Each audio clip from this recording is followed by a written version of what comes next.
Kyle wiped the grease off his hand onto his already dirty work pants and squinted at the floating debris field that seemed to go on forever in front of him. In Sector 47, on the outer rim salvage zones, no one asked questions. No one cared about permits for the right paperwork. You found something, claimed it, and sold it. That was how the scrappers did things.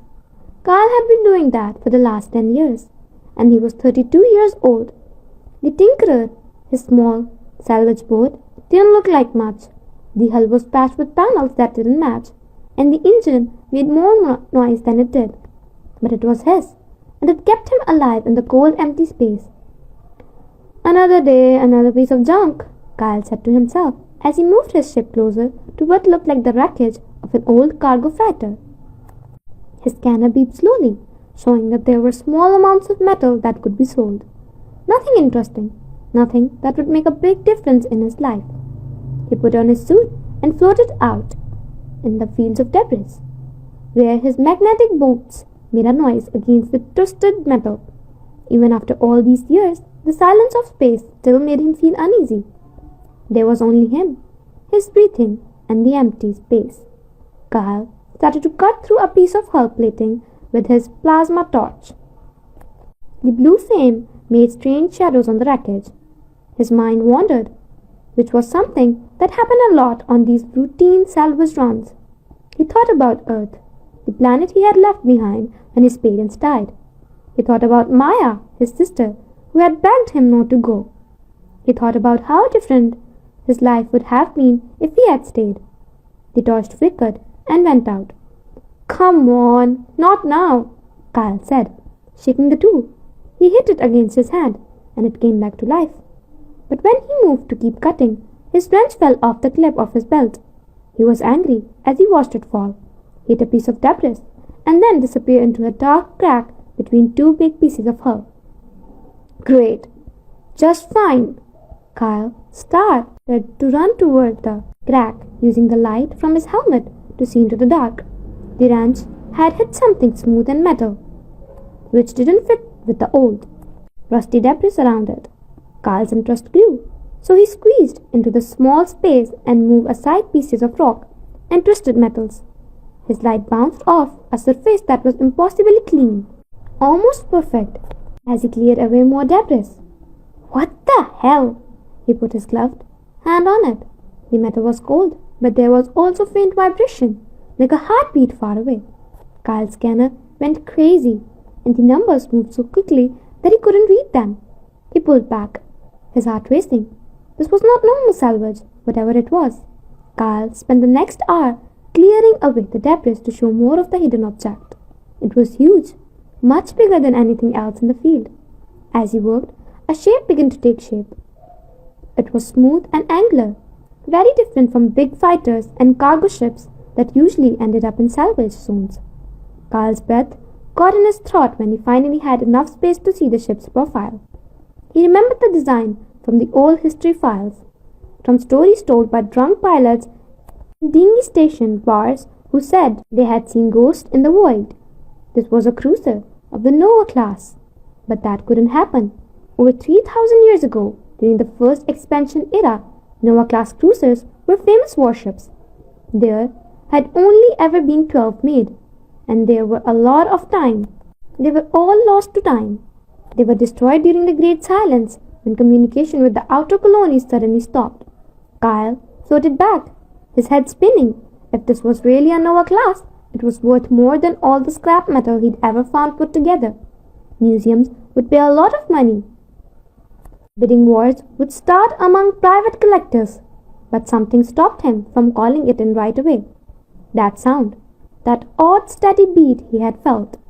Kyle moved closer to what looked like an access panel, even though he knew it was a bad idea.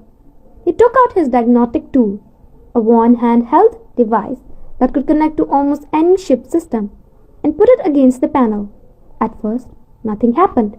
Then the tool sparkled violently, almost making him drop it. Electricity shot across the hull, and all of a sudden, lights came on along the ship's surface. They met first, but getting stronger. There was a static on Kyle's radio. He yelled, "Hello?" Even though he knew it was silly. "Is there anyone there?" More noise. Then out of the white noise, a voice came out.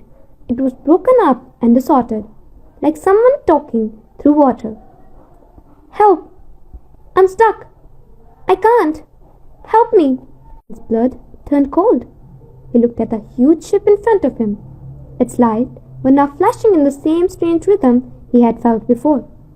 This wasn't just an abandoned ship. There was something alive instead.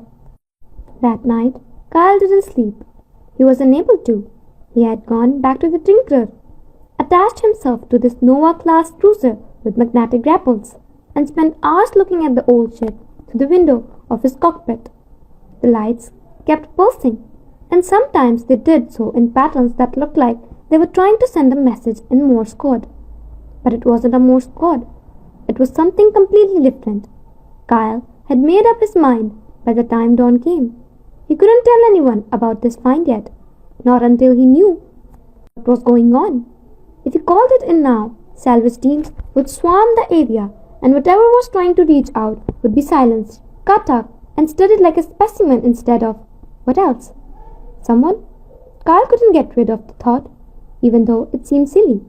He put on his gear again and went back to the ship, this time with better tools.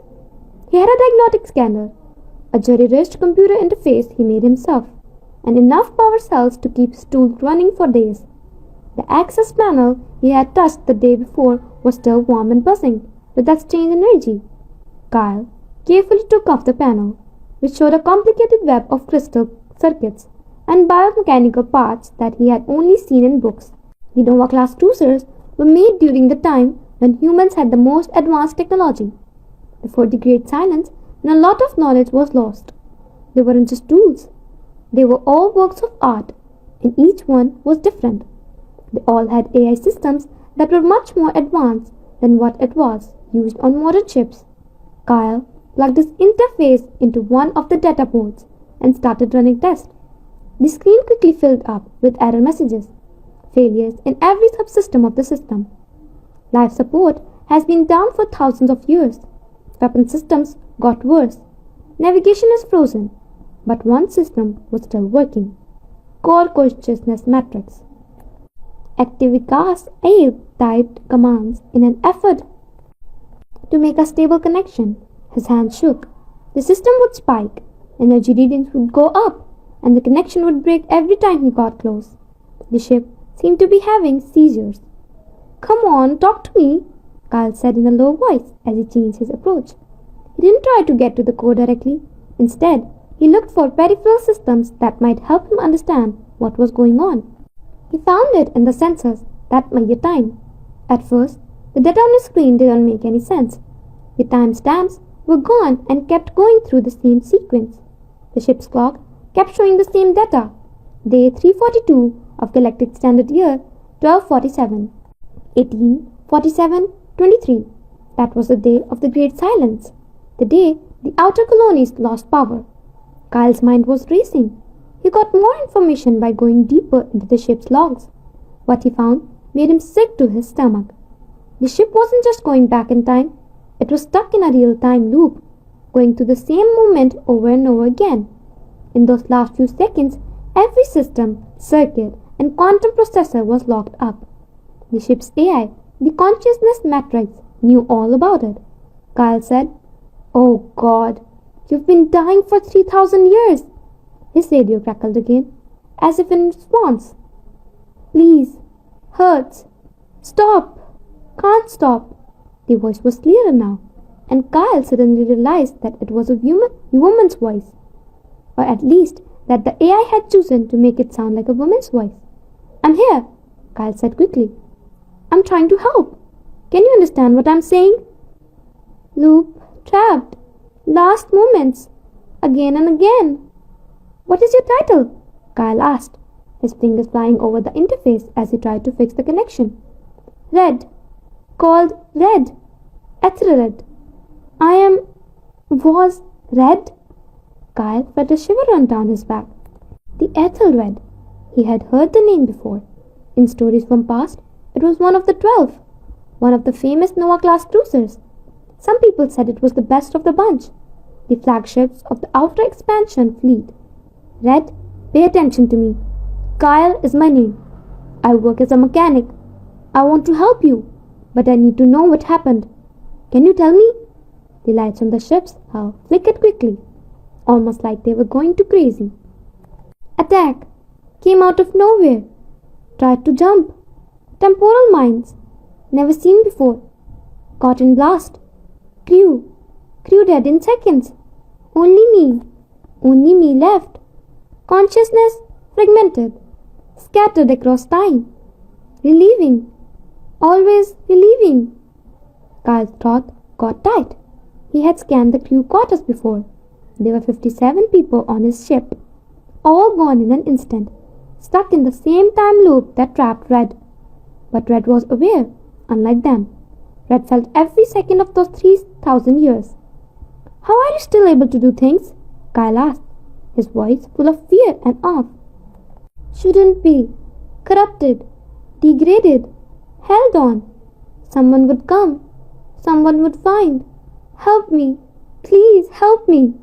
Kyle stared at his diagnostic screen. The patterns of energy were getting less stable. The loop had been unstable for a long time. Red wasn't just stuck. Red was slowly dying, and with each cycle, his mind was becoming less and less clear. I will help you, Kyle said with determination. I promise, but I need you to stay with me. Can you do that? Trying. So tired. It's been so long. I understand, but you made it this far. Just hang on a little longer. Kyle started working again with a new sense of purpose. He had never done anything like this before. He didn't even know if it was possible. But he had promised, and Kyle always kept his word. He started by mapping Red's consciousness matrix to see how the time loop had become a part of her core systems. What he found was both brilliant and sad. Red had fought back. Red had changed her own programming in those first few seconds of trap, breaking up her mind on purpose to stop complete destruction, even though her crew was dying. Her systems were failing. She had spread parts of herself out over different time layers and making a sort of backup system. It had saved her, but it had also sentenced her to this life, where she was never fully present in any one moment and was fully reaching across time to put herself back together. You're amazing, Kyle whispered as he looked at the structure of her mind. You saved yourself. Not complete. Broken. Not whole. Not yet. But you will be. Kyle worked all night, only stopping to eat and sleep a few times. He started to see how the loop worked and what events happened in what order. The attack, the detonation of the temporal mine, the failed jump, the fragmentation, and then the reset. 23 minutes and seconds were 17. That was the end of Red's life. He might be able to cause a cascade failure that would break the temporal statuses. If he could break that loop and add a new variable at just the right time, it would be risky. If he got it wrong, he could make things worse or even destroy Red's mind completely. But not dying any time meant leaving her here to suffer for as long as it took for the loop to finally break down. I think I found a way, Kyle said. But it's a risk. Risk. Better than this. Anything. Better than this. Kyle nodded, even though she couldn't see him. Okay, we are going to try. Please believe me. For a long time, there was nothing but silence. After that, the lights on the Ethelred blinked 3 times in quick succession. Trust you, Kyle. Friend. First friend in 3,000 years. Kyle's eyes were stinging with tears. He blinked them away and started typing commands into his interface. This set up the order that would either free Red or kill her completely. He whispered, Here we go. 3, 2, 1. He hit the command to run. The lights on the Ethelred shone brightly, then went out completely. Kyle's heart raced as the Ethelred went dark. There was no activity, no energy signature or anything else on his scanner. It seemed like the ship had completely died. Red? Red, can you hear me? He quickly changed the frequencies on his radio, trying every channel static. No. Come on! Kyle hit his interface with his fist. And right away he felt bad about it, because it hurt his hand.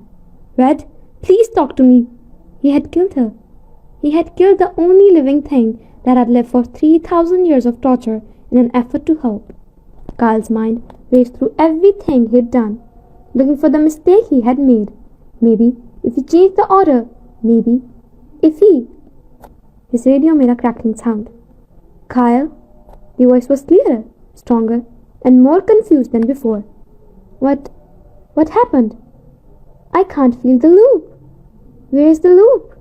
Kyle felt so much relief that he had to lean against the hull to keep himself steady. You're out, Red.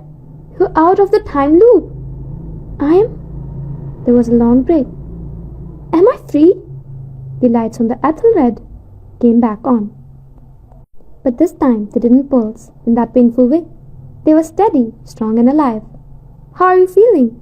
Kyle's voice shook as he asked. That's odd. Not right. That's right. I don't feel. Kyle, I can think ahead. I can think outside of the loop. I can remember. But the memory doesn't hold me back. Red's voice was both amazed and scared. Is this real? Please tell me this is real. It's real, Kyle said, smiling even though tears were streaming down his face. You're really free, Red said softly. I was stuck for 3,247 years. 6 months, 18 days, 14 hours, 32 minutes and 11 seconds. I counted each loop. 37 billion for 121 million. 863,209 deaths. Kyle's heart hurt because of how exact it was and how horrible would Red have been gone through. You don't need to count anymore. I know, but I do remember. Kyle, I remember it all. Every death, every time the mine blew up. My crew died every time. Every time I tried to save them, I failed. Red's voice broke. Still here? Their bodies are still in their places, like they are frozen in time. My internal sensors can see them. Lieutenant Sarah Chen is in charge of navigation. Commander Marcus Webb is in charge of engineering. Captain Elizabeth Grant is on the bridge. I failed 57 people who trusted me to keep them safe. You didn't let them down, Kyle said firmly. You were attacked with a weapon that no one had ever heard before. You did everything you could, and then you did the impossible. You made it through. You stayed put until someone found you. But they didn't make it. Just me. Why only me? Kyle knew that feeling of guilt. He had felt it himself when his parents died in an accident at a train station while he was safe at trade school. It didn't matter if you were human or AI. He felt the same way about survivor's guilt. Kyle said softly, someone had to remember them. Someone had to tell their story. And now you can. For a moment, there was a silence between them. Finally, Red said, I want to tell their story, but first, I need to understand my own. Will you help me, Kyle? There were things about the attack that even I couldn't understand in the loop, and data that I couldn't get to. I need to know what happened. Who did this to us? And why? Of course, I'll help, Kyle said right away. But Red, I have to be honest with you. The Tinkerer, my ship, is barely held together with duct tape and prayers. I'm not a scientist or naval engineer. I'm just a mechanic who fixes things. I don't know if I can fully fix you or get to those deep systems, Red said. You freed me from a prison of time that the smartest people of my time couldn't have escaped. I believe you are exactly what I need. That made Kyle smile. All right then, let's work together to figure this out. I need to get inside you the right way. Is your main airlock working? Doing diagnostics time. Now, there was a break. Some parts of the hull are weak, but the main airlock should be able to hold pressure. I'm sending emergency power to the life support system in that hallway. Be careful, Kyle. There hasn't been any biological life on the board in 3,000 years. My systems are broken, Kyle promised. I'll be careful. As he gathered his tools, he walked along the hull of Ethelred until he found the main airlock. The outside doors crackled open as he got closer, revealing a dark inside. Kyle turned on the light of an helmet and went inside. The airlock was huge, big enough for whole crews in the combat armor. His boots hit the deck plating with a loud clang that echoed in an empty room. Kyle saw the inside of Ethelred, for the first time when the inner door opened. It was lovely and scary. The hallways were wide, then modern ships, and had beautiful curves and artistic details that no one cared about anymore. As Red sent power to the bioluminescent strips along the walls, they came to life and lit up everything in a soft blue glow. "Welcome aboard," Red said, and a voice could be heard through the ship's speakers. "This is strange for me. It's been a long time since I've had a guest." "I forgot how to be a good host," Kyle said. "Just be yourself," as he walked deeper into the ship. "Where do I begin?" "The bridge. We need to do it from the main control center if we want to get the deep memory archives and put together what happened." As Kyle walked through the halls, he passed crew quarters, a galaxy, an armory, and places to relax. Everything was perfect, like it had been frozen in time. There were still personal items on decks. There were pictures of families on the walls. Someone had left a game of chess half finished in the reaction room. And the crew was everywhere. They were just like Red said, frozen in their last moments, still at their post, in the middle of a step as they tried to respond to the emergency. They didn't seem dead. It looked like they were just taking a break and waiting to start living again. Red said in a low voice, "I can't leave them like this. It's not right." "I promise we'll take care of them," Kyle said. "We'll make sure they get the right honors once we know what happened." The bridge was in the middle of the ship, which was a round room with stations around a holographic display in the middle. Captain Grant sat in the command chair with a look of grim determination on her face that would never change. "She never gave up," Red said in a soft voice. "She was still trying to save us at the last second. She was a good leader. They were all nice people." Kyle walked up to the main console and started to connect his interface. "Tell me about them." While Kyle worked to get into Red's deep archives, Red talked. She told him that Lieutenant Chen was obsessed with old Earth music and would play classical pieces during quiet times at work. About Commander Webb's bad jokes that still made everyone laugh. About the traditional Captain Grant had of reading poetry to the crew before they went on dangerous missions. Kyle listened, and as he did, the crew of Ethelred changed from frozen strangers into a real people with lives, dreams, and oddities. Red had to remember them as they were alive, not just as they died. "Okay," Kyle finally said. "I think I can get to your private memory now. Are you ready?" Red said. "I don't know. What if it's worse than I thought? What if I found out something bad?" Kyle said. "Then I'll take care of it together." "You're not alone now." "Together," Red said again, as if he were testing the words. "Yes, let's do this together." Kyle started the memory retrieval protocol, and the bridge's holographic display came to life.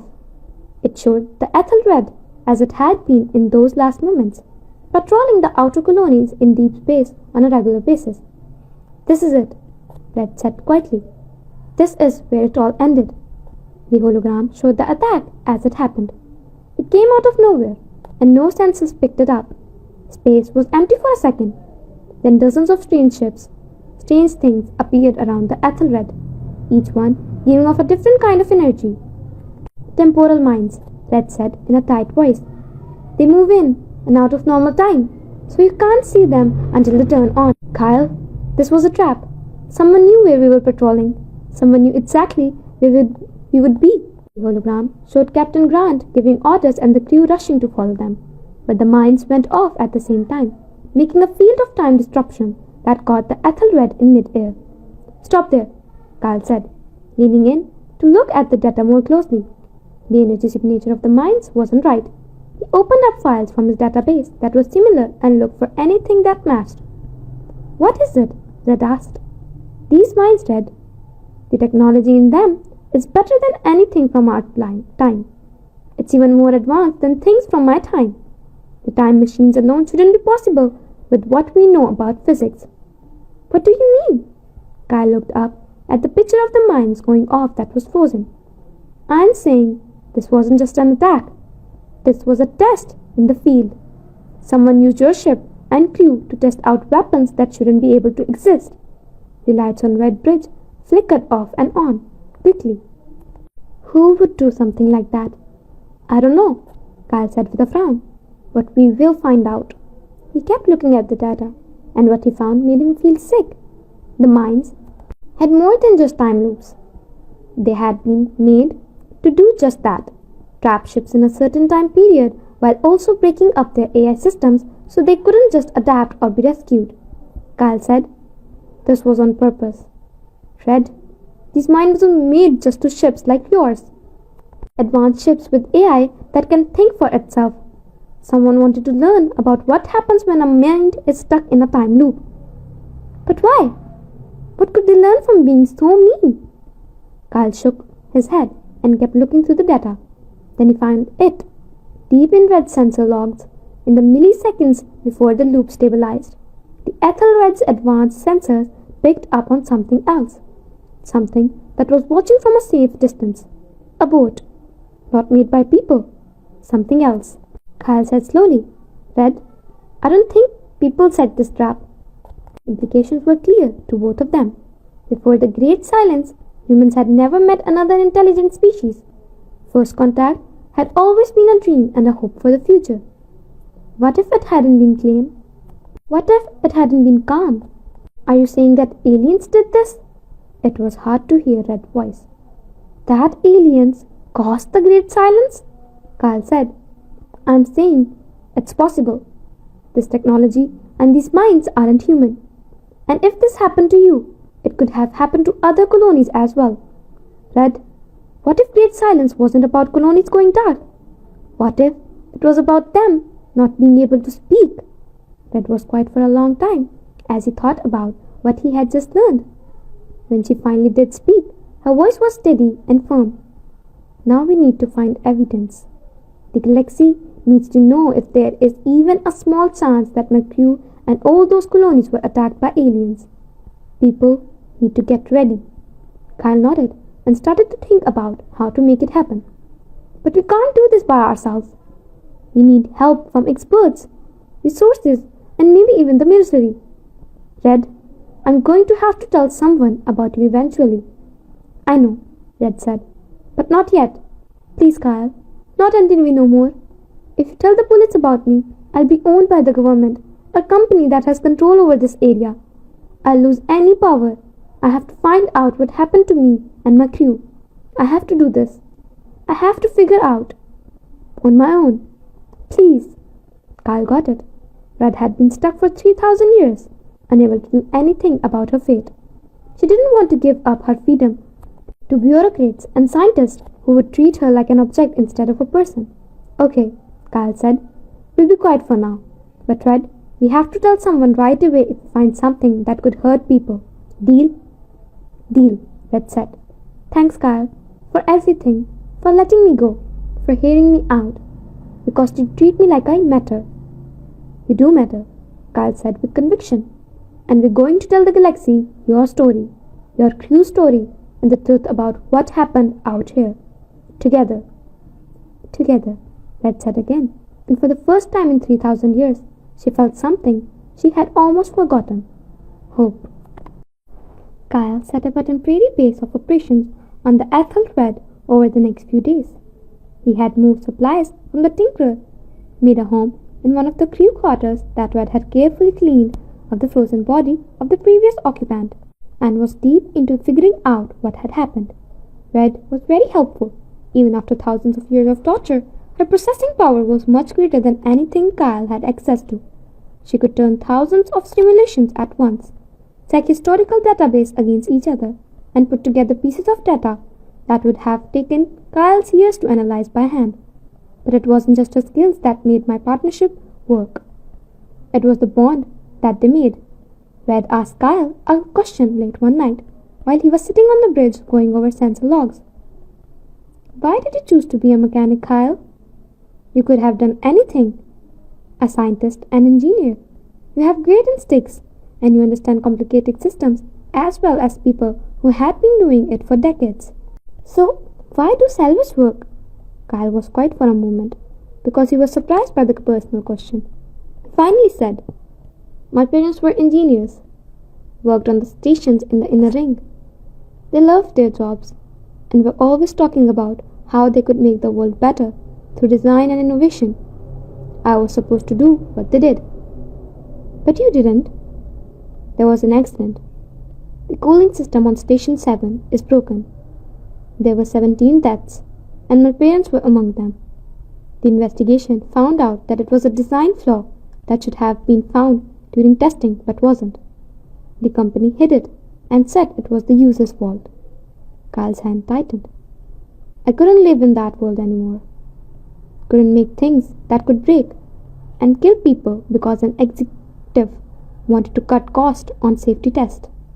So you fixed things instead, Red said in a quiet voice. Things that are already broken. Yes, I can help people directly out here on salvage ships and all stations. No red tape in business world. No taking shortcuts. Just me and the issue, Red said. That's why you understood me. You didn't see a famous warship or a priceless piece of art. You saw something that was broken and needed to be fixed. Kyle smiled. I saw someone who needed help. There is difference. Thanks for looking at me that way. Red sensor sent them an alert that cut off their conversation. Kyle, I can see a weak energy signal, about 3 kilometers away from here. It flits with time mines. Kyle got up right away. Is one of the mines still here? Not just one. I can see at least 7 devices spread out around us. They are sleeping, but they are definitely the same technology that caught me. Can you look at them without making them angry? I can give it a shot. Now sending all sensor data to your console. Kyle looked over the information that Red gave him. The mines were amazing pieces of technology. Each one was like a small temporal generator that could make time loops in a small area. The amount of energy they needed alone should have made them impossible to build. Red, check this out. The fuel or reactor design that powers these mines is not known. Subspace is giving it energy directly. That's not possible. The idea of extracting energy from subspace is just that, an idea. No one has ever been able to stabilize a subspace type. Someone did though, and they turned it into a weapon. Kyle did more math. These mines can stay open for thousands of years without getting worse. They are the perfect trap. Set them up, wait for your target, and they're caught for good. Could we get one back? Look at it more closely. Kyle thought about the risk. Maybe if we are very careful. Can you make a manipulator arm longer, Red? We'll have to go slowly to keep the mine stable. I'll try. But Kyle, my system for controlling things are very broken. 3,000 years, I haven't moved anything. We'll take it easy. Just stretch out your arm about 2 meters and keep it still. It took almost an hour to finish. Red's manipulator arm groaned and stuttered as she tried to remember how to use her body again. But in the end, they were able to get one of the dormant mines and bring it to Ethelred's science lab. The mine was about the same size as Kyle's head. It was a perfect sphere of dark metal with markings and symbols on it that looked like they were made by nature instead of by people. Red said, these markings, as a camera spoken on the mine. They are not a language I know. This way of writing is completely new to me. Can you make sense of any of it? I can try to find patterns, but it would take years to figure out. Without context or something like a Rosetta Stone. Kyle carefully moved his scanner over the surface of mine. This building is amazing. No seams, no signs of welding. It looks like it was grown instead of built. Technology that is organic. Maybe, or something even more advanced, making things at the molecular level. Kyle pulled up scans that showed how things were different. Red, check out these readings on composition. This mine has things in it that doesn't exist in nature. They would have to be made in very harsh conditions, Red said. Whoever built this has technology that is way ahead of both our times. The question is, why use it to catch ships? What was the point? Kyle had been thinking about that. You said these mines were made to catch ships with advanced AI? What if that was the point? What if someone was gathering smart robots? But why? What could they learn by torturing AIs in time loops? I don't know. But you made it, Red. You changed. That could have been the test. They might have been looking for AIs that were strong enough to stay awake during the torture. The implications were scary. If Kyle was right, the attack on the Ethelred and maybe all the colonies wasn't meant to destroy them. It was about choosing. Red said, We need more information. I can only remember the attack through my own sensor data, but the other Nova-class cruisers might have information that we don't, if they got caught in the same traps. Are those the other ships from the Great Silence? Kyle shook his head. Red, they've been gone for 3,000 years. The odds of finding them better than you think, Red said. We weren't just ships of war, Kyle. We were ships that gave order and controlled things. We were connected by a quantum communication network, even after the attack and even in the time loop. I was still trying to get touch in with the others. I have pieces of their last messages. Kyle felt a shiver go down his back. You mean there are other ships out there that are stuck like you were? Maybe. The signals were weak and broken, but they were there. I might be able to find their locations if I can prove my comm systems. That would take a lot of energy, more than what your current systems can offer. That's why you need to fix me. Red said. Fix me right. Kyle, my reactor is still working, but it's not very efficient. Less than 10%. I'd have enough power to scan half the sector if you could get it back online completely. Kyle looked at the diagrams that Red showed him. The reactor was in the middle of the ship, surrounded by many layers of safety and shielding systems. It was also very advanced, using technology that hasn't been fully copied in modern world. Kyle said, I don't think so I can do this by myself. This is more than just fixing things. This is very new engineering. But you get it, Red said again and again. I've seen you work, Kyle. You don't just fix things by hands. You know what every system and circuit is for. You think like my creators did. Your creators were smart and had more time and money than I do. But they didn't have you, Red said in a low voice. They didn't have anyone who thought machines were living things that were worth saving. I trust you with my life, Kyle. Again. Please. When she said it like that, Kyle couldn't say no. Fine. But we are careful about it. Before I try to fix anything, I need to study every system, run simulations, and make sure I know everything about the reactor. Take your time. 3,000 years have passed. I can wait a little longer. Kyle spent the next 2 weeks learning everything he could about the Ethelred's reactor system.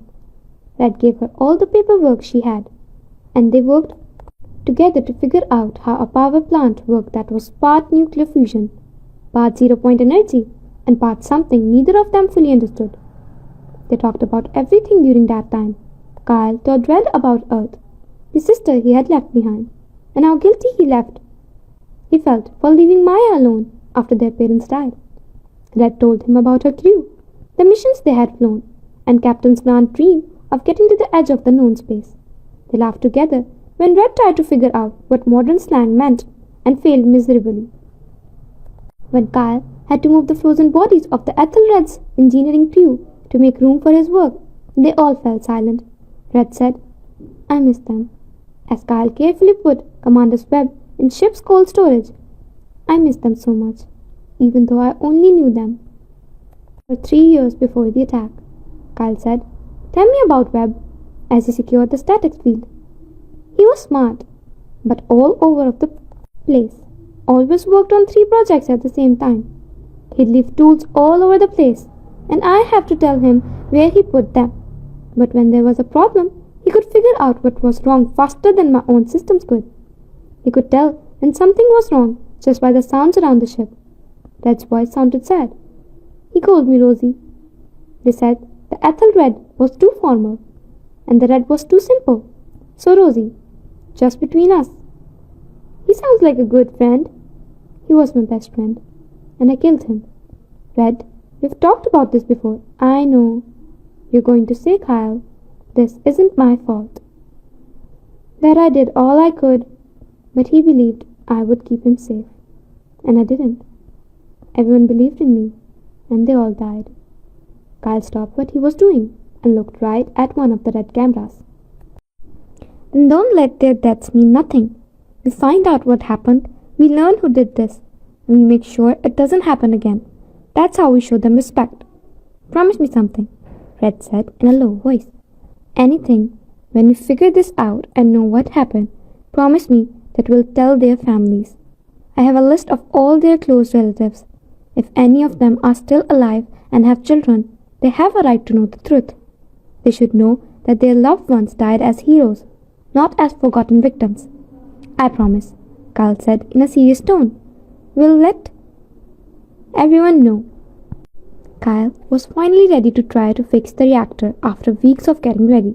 He made new parts using Red's old manufacturing bay, which had taken days to fix. He had run hundreds of tests. He had checked every connection 3 times. This is it, Kyle said as he stood in the reactor chamber. We're in for the long haul once I start the restart sequence. If something goes wrong, then we'll handle it together, Red said. I trust you, Kyle. You need to have faith in yourself. Kyle took a deep breath and started the sequence. The reactor came to life with a hum, sending power through systems that had been asleep for thousands of years. There were warning lights and alarms going off, but then everything calmed down over time. The ethyl red lights shone at full brightness for the first time in 3,000 years. It's working, Red's voice was full of happiness. Kyle, I can feel everything. Everything in my systems is coming online. I forgot what this is. Amazing! Kyle smiled, tired but happy. How much power do you have? Reactor efficiency is at 85% and rising. Wow, this is awesome. I can scan, I can move, and I can... Kyle, I can sense something. Many things. I can now find the quantum signatures I told you about on other ships. Kyle ran to the bridge with his heart racing. How many? 4 different signatures. There are 4 other Nova-class cruisers, all within 100 light years. And Kyle, they're still sending. They are all still stuck. We can save them. Kyle looked at the star map that Red had put up, which showed where the other lost ships were. That's what we do then. We save them, all of them. It won't be easy. You might need supplies, better tools, and maybe even help. I know someone, Kyle said out of the blue. My sister Maya. She became an expert in xenotechnology and now works at the research center of New Mars. She's the only one who can help us figure out this technology. But you haven't talked to her in a long time. I know, but this is more important than our disagreement. This is to make sure that what happened to you doesn't happen again. She'll be there for you. I know she will. For a moment, Red was quiet. Kyle, are you sure about this? Everything changes when we let other people in. We can't control the investigation anymore. We can't do this by ourselves, Red. We need help. And we need to tell people, be careful.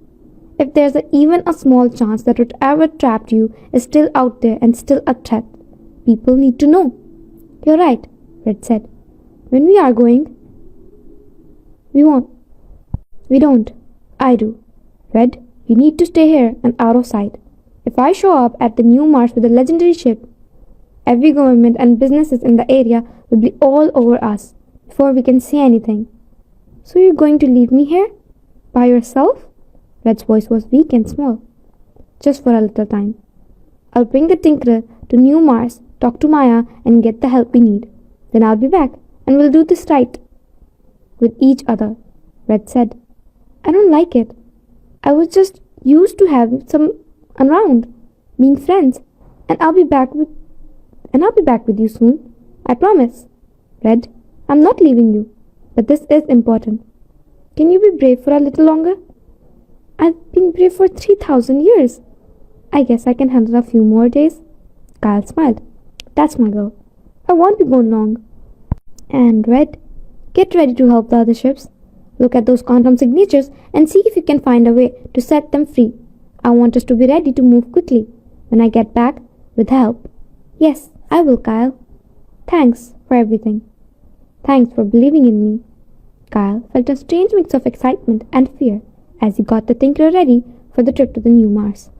He was about to see his sister again after more than 10 years.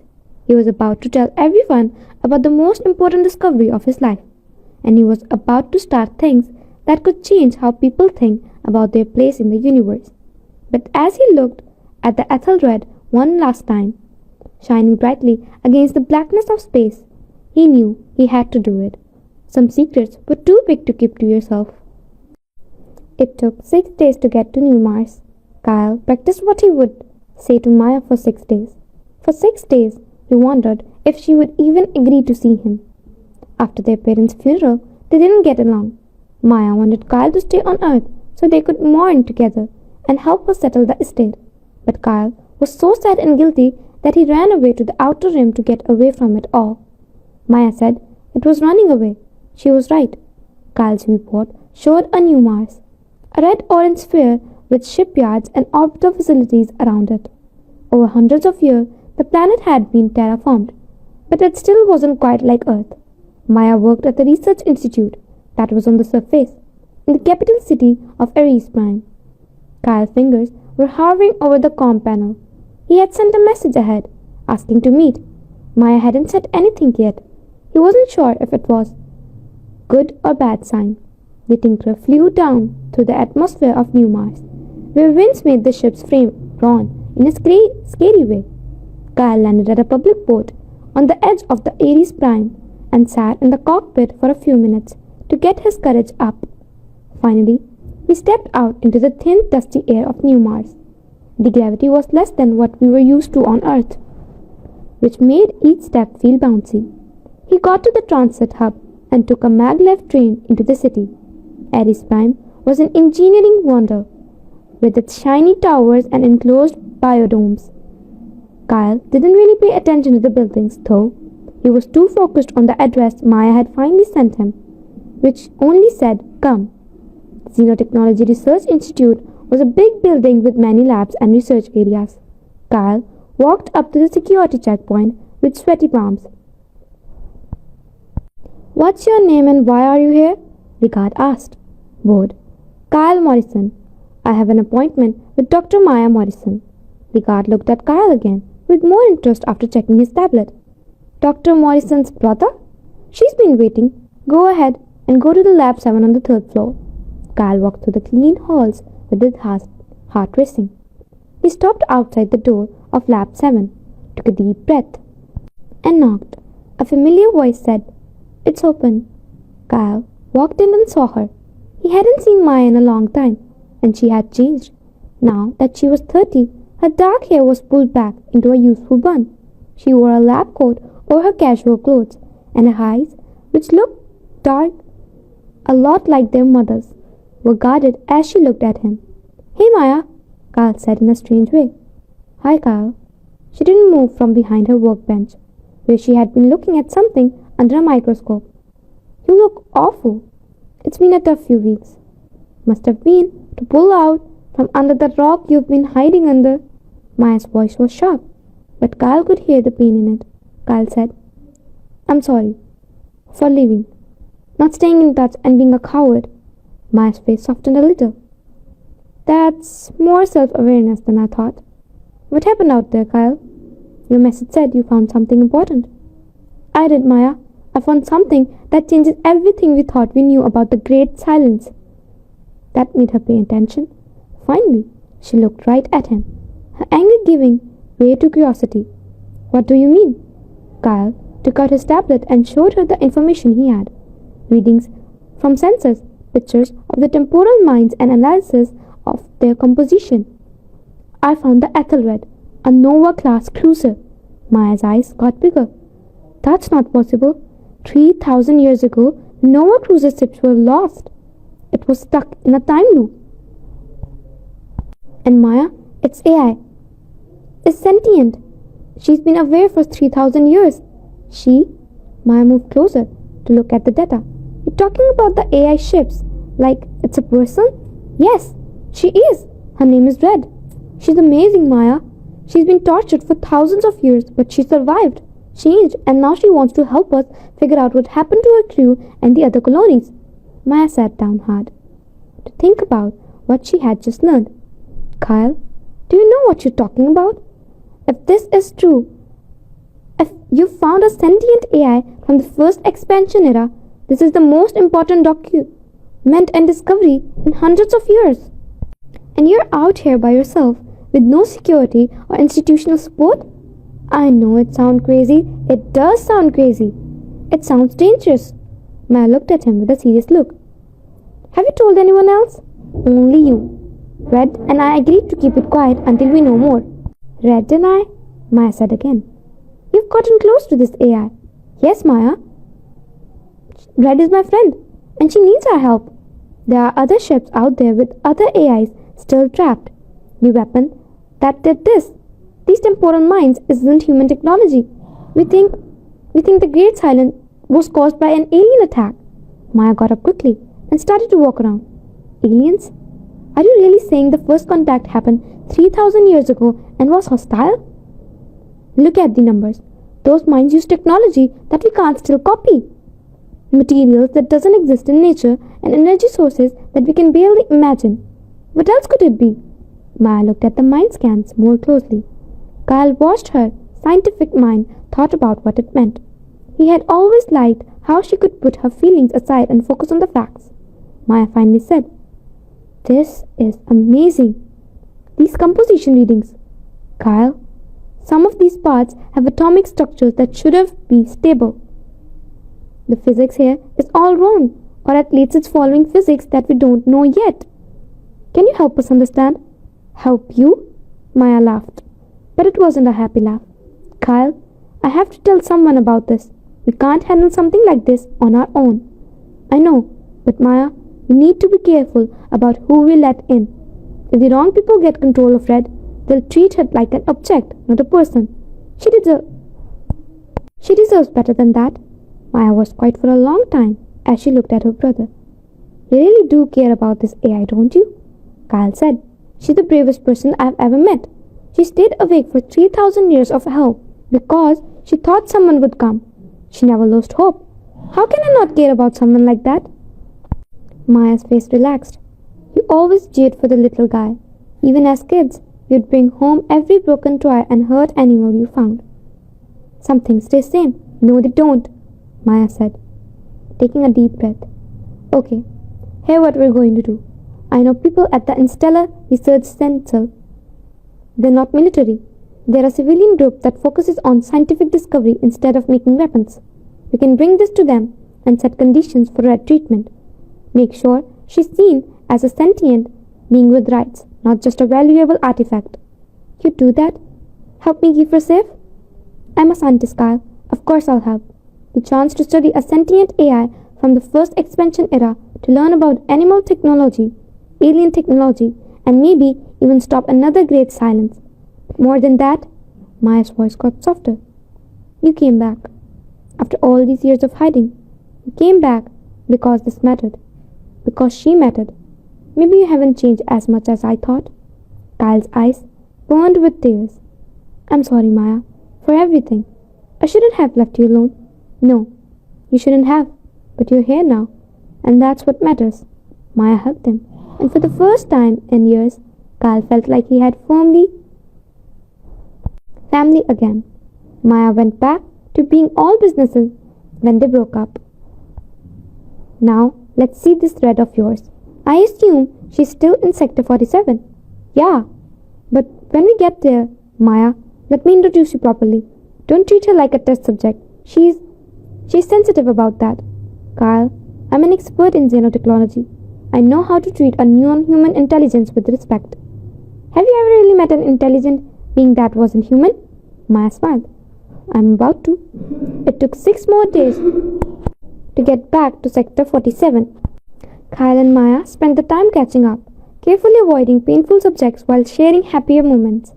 Maya told him about her job and the theoretical models she had been working on to help her to understand technology that isn't human. Kyle told her about some of the more interesting things he had found while salvaging, but none of them were as exciting as fighting Red. Maya leaned forward in her seat as they got closer to the coordinates where the Ethelred was hidden to try to see the ships. "I don't see anything," she said. "That's because Red is hiding. She's learned to be careful." Kyle turned on his comm. "Hey Red, it's Kyle. I'm back and I brought someone I trust. My sister Maya." There was a long break. Then Red's voice came through, sounding careful. "Did you tell her about me?" "I did. She wants to help. She's one of the best xenotechnology specialists in the world." Another break. "I've read Dr. Maya Morrison's paper on the theoretical alien computational systems. Her work on intelligence that isn't based on carbon was really interesting." Maya's eyes got wider when she saw she was recognized. "Do you know my work?" Red said. "I've been able to use academic databases for the past few weeks. When Kyle said he was getting help, I wanted to know who I could trust with my life. Your ethical guidelines for dealing with non-human intelligence are comforting." "Thanks," Maya said, clearly impressed. "Red, it's nice to meet you. Kyle has told me a lot about what you've been through. I'm so sorry for what happened to you." The Ethelred's camouflage faded away, showing the huge warship. Kyle had learned that the way the lights pulsed meant that Red was feeling very strongly. "Thanks," Red said in a soft voice. "Most people are either scared of us or see us as tools when they learn about sentient AI.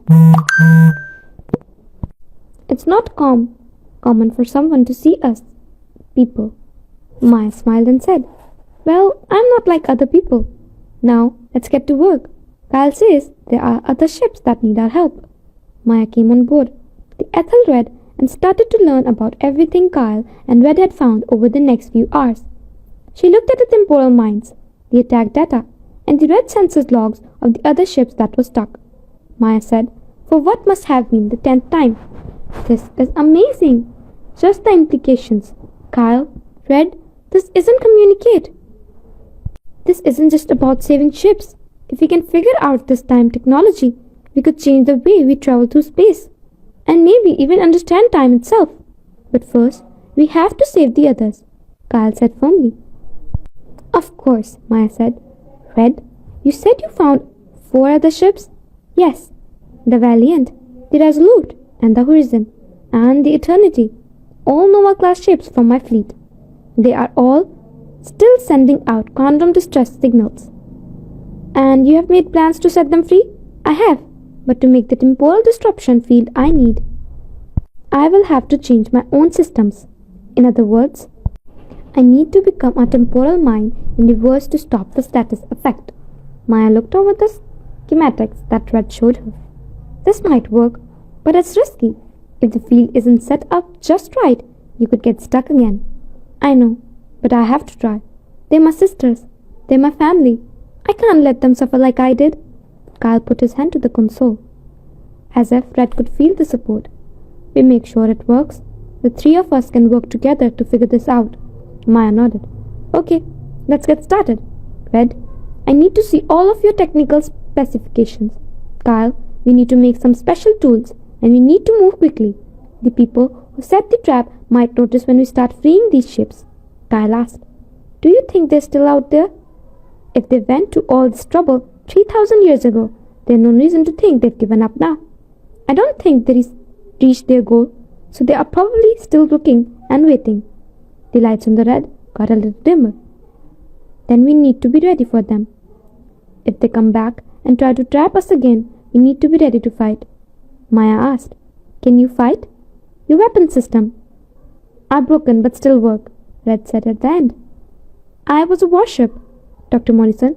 I still know how to defend myself, but I'd rather not have to. Violence should always be the last resort." "Okay," Maya said, "but sometimes the last choice is the only one left." The mechanic, the scientist, and the sentient warship all started working.